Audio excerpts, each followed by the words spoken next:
দালালরা যা করে। বাংলাদেশের সবচেয়ে বড় গরুর হাটে আইছি, সবচেয়ে বড় গরু কিন্তু হইব, বড় লোক বলে কথা। ল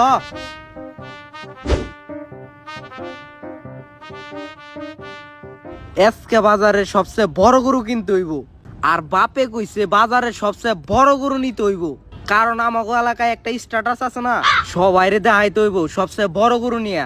চল। কোরবানির আছে আর 4-5 দিন, এখনো কোনো কিছু করতে পারলাম না। যাই হোক, আজকে কিছু একটা করতে হইব।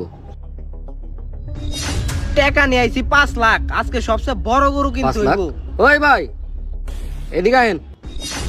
গরু কিনতে আসেন? হ ভাই।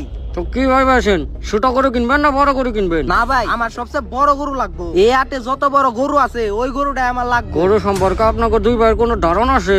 ধারণা তো নাই ভাই। তাহলে তো এই বাজার থেকে আপনারা দুজন ঠইকা যাইবেন। আমার গরু সম্পর্কে অনেক বেশি ধারণা আছে। চলেন, আমি আপনাকে দেখে দেখে একটা গরু কিনে দেই, না হয় আমার কিছু দিয়ে দিয়ে। ঠিক আছে।